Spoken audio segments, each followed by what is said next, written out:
Hello বন্ধুরা, নমস্কার।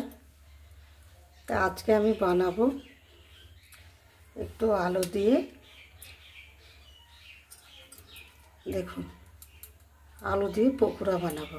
2 piece সিদ্ধ করা আলু আমি নিয়ে নিয়েছি, আর একটাও নিয়ে নিলাম। দেখুন হাফ বাটির মতো বেসন নিয়ে নিয়েছি। আর দেখুন এইখানে দেখুন পেঁয়াজ কুচি, রসুন কুচি, দেখুন পেঁয়াজ কুচি, রসুন কুচি, লঙ্কা কুচি, কাঁচা লঙ্কা কুচি, তাই এইগুলা দিয়ে দিলাম।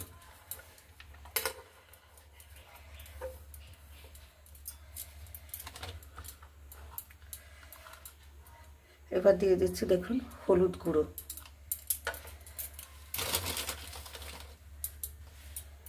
এবার পরিমাণ মতো লবণ দিয়ে দিলাম। দিয়ে এটা ভালো করে আমি একটু মেখে নেব। এটা শুকনো শুকনো করেই মাখবো। সামান্য একটু জল দেব। দেখুন আমি হাফ চামচ গোলমরিচের গুঁড়ো দিয়ে দিলাম। এটাকে আর একটু ভালো করে শুকনো করে মেখে নেব।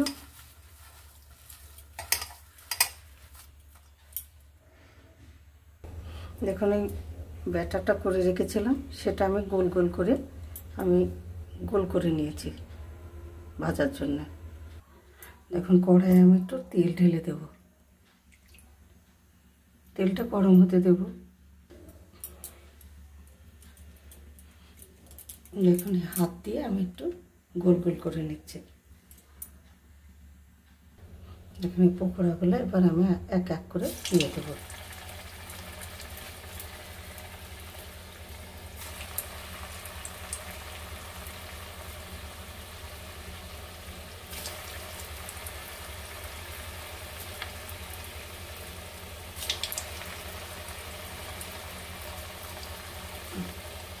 এইভাবে আমি সবগুলোকে দিয়ে দেবো।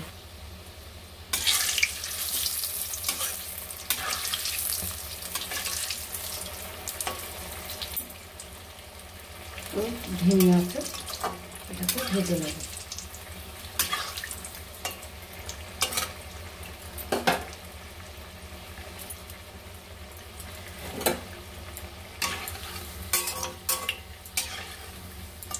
দেখুন আমার ভাজা হয়ে গেছে, এবার তুলে নেব। দেখুন এবার পকোড়াগুলো আমি এইভাবে তেল ঝরিয়ে নামিয়ে ফেলব। দেখুন এইগুলো আমি একইভাবে ভেজে তুলে নেব। দেখুন গরম গরম পকোড়া, আমার আলু পকোড়া রেডি। তা বন্ধুরা, এরকম করে আপনারা বাড়িতে বানিয়ে খাবেন। আর ভিডিওটা যদি ভালো লেগে থাকে তাহলে লাইক, শেয়ার, সাবস্ক্রাইব করতে ভুলবেন না। নমস্কার।